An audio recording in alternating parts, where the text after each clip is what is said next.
হুজুরের দোষ তো পাইলে আল্লাহ দিলে ছাড়া চাই না, ঠিক কিনা?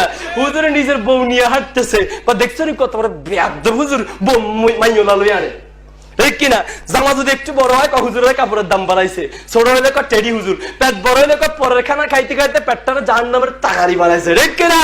ও মা যদি আমার মতো শুকনা হয়, কয় না মাদ্রাসা করে লাভ কি, খাইতেও পারে না। দাওয়াত খাইতে যাই একটু বেশি খাবেন, হুজুররা পরের খানা পাইলে এরকম বেশি খায়, কম খাইলে হুজুর আজকে আর দুই আর কয় জায়গায় দাওয়াত আছে, একটু কম খাবেন, আর কয় জায়গায় দাওয়াত আছে, ঠিক কিনা? আবার কিছু মানুষ বাংলাদেশটা হুজুররা শেষ করছে, ঠিক কিনা? মুসলমান, কুত্তা মরে, ছাগল মরে, বিড়াল মরে, পশু মরে, জানাজা হয় না। বাংলার জমিনে যদি ওলামায়ে কেরাম না থাকতো, তোমার মরণটা কুত্তার মতো জানাজা ছাড়া হইতো, ঠিক কিনা?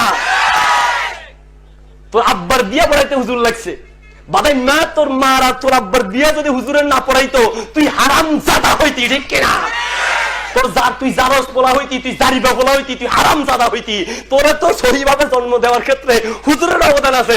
এখন হুজুর পাইলে খালি গুতাসকা, হুজুর পাইলে বাস দেয়।